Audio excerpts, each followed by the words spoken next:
nós esta mañanciña de venres, ainda que paso tivemos que madrugar un pouco. Pero merece a pena, porque é por unha boa causa.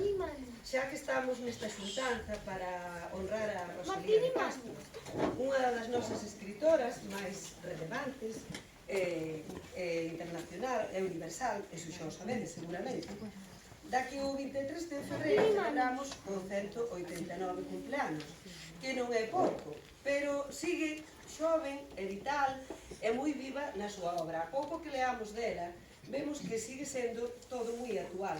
Os seus poemas falan da natureza, pintan a paisaxe galega con as cores da nosa terra.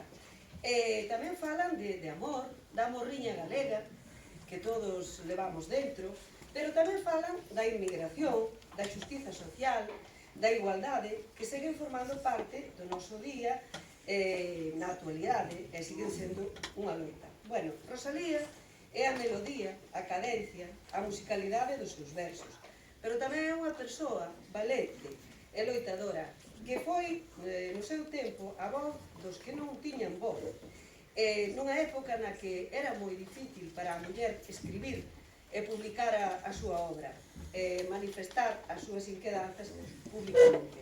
Ela foi e segue a ser un símbolo de identidade do noso povo, e con libros como o Cantares Galegos, que xa sabedes que escribeu en lingua galega, devolveulle a nosa fala o prestixio literario que nunca lle debeu de ser arrebatado. Bueno, como a admiración que lle teño é moi grande, cada 23 de febreiro escribo un poema, e o que hoxe vos traigo aquí titúlese, como acaba de decir Santiago, A perla da nosa fala. E bueno, vai dedicado a ela e a todos nós, espero que vos guste.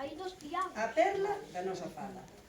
E esta perla de nacra no colar do sentimento, pomba de cor escarlata que fai o niño con versos. O recendo desta terra, alalá que vai no vento, o rechouchío da gaita, as túas verbas tecendo. Polos carreiros sen nome, onde as pegadas se esconden, entre brétemas teimudas, vexo brilar o teu nome. De entre todas as roseiras, Rosalía a máis amada, e esa cor da palabra, o feitizo do poema, a maxia da nosa fala.